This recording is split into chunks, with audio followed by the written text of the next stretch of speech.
Hope things are going well. I thought I would just do a little bit of a, I don't know, discussion, a couple of things that came to mind today, and that is the subject of perception, human perception, and entertaining the idea of where this comes from. So, I don't know if any of us have given it much thought, but human perception is nothing more than conditioning that we've had since we've been very small. I don't know about other countries, but when you grow up in the United States, it's you begin at kindergarten. It's something like 4 or 5 years old or something, and we go, and the teacher will show us, and the ABCs, 26 letters of the alphabet, right? And we sing A, B, C, D, E, F, G, everybody, and we learn these things. Later on we go on with our schooling, and we learn to spell. And by the way, we usually have flashcards, or take home the words and have somebody help us learn how to spell these words, whether it be our parents or a friend or whatever. And then we go back and take the spelling test, and we're also conditioned to do it correctly the first time. And if not, then we don't do quite as well as we expected. Well, when I went to school, I'm old school, I guess you might say. We did have A's, B's, C's, D's, and F's back in the day. I'm told that they don't even have that anymore. But in other words, you were somewhat mentally punished for not doing it correctly the first time. So anyways, this conditioning continues to go on through life, and we get more and more advanced in what we cram into our head, and we are told what to think and how to think. And as far as free thinkers, normally they're shunned or in this society not looked upon as being very wise, you might say. Of course, we're taught that the best thing to do is to learn as much as you can, so you can get a good job working for a good company to make good money, have a good life, have the house, the wife or the husband, the picket fence, the dog, and so forth, the family, and live happy ever after. But when we go through life, we see that, well, it doesn't necessarily work out the way we think it should. And we end up learning that, or realizing, I might say, that everything that we've been taught, actually we've given the meaning it has. We've allowed these meanings to be our reality without even questioning any of it. Ever think of that? I mean, we don't even question what we've been taught, and society tells us what to think, and we believe what's right and wrong based on what society has accepted or not accepted, and eventually we come to the place that something is wrong. What is it that's wrong? I mean, we become a seeker perhaps, or we've gone through a lot of pain and suffering through our life. Most of the time that's the case. Most of us, or what seems to be us, you might say, have to lose it all before we begin to realize that something's really up with this thing.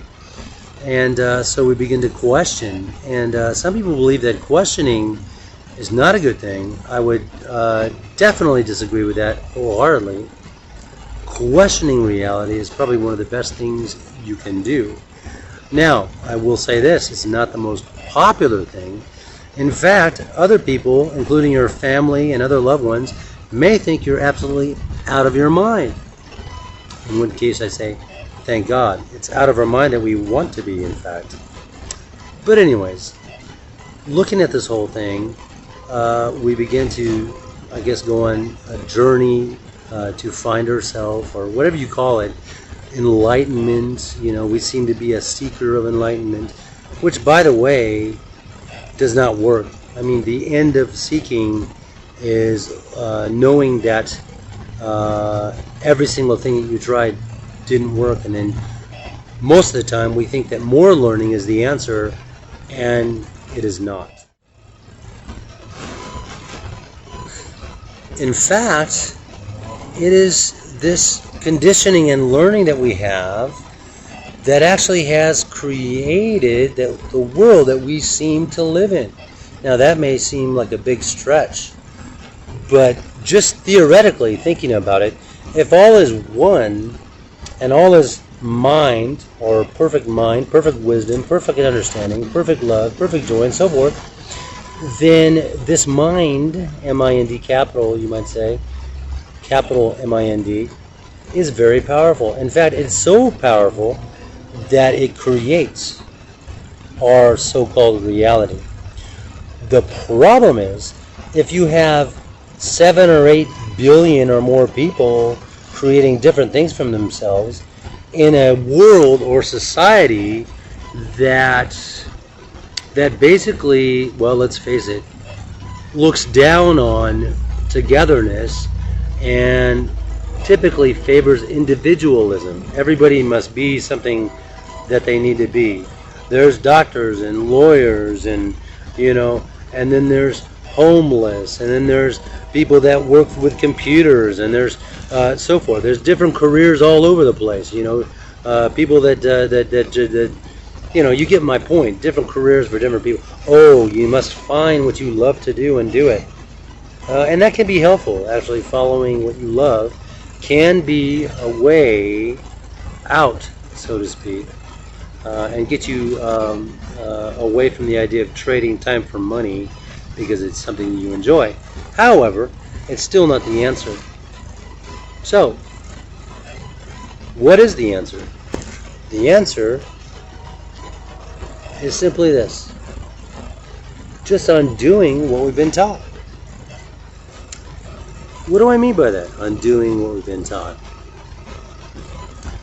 Well, because it has to do with thoughts and ideas and conditioning, by not allowing that conditioning that we have to affect us in any way, we could begin to loosen from the strength that it has in our mind and begin to prepare ourselves to actually have that one epiphany, or some people might say the twinkling of an eye, or immediate Bodhi nature, or a trip from samsara being done and over with, or getting over Maya, or there's different spiritual ideas that convey this idea of this illusional world and how we supposedly get out of it. Of course, many of the world religions, though they're helpful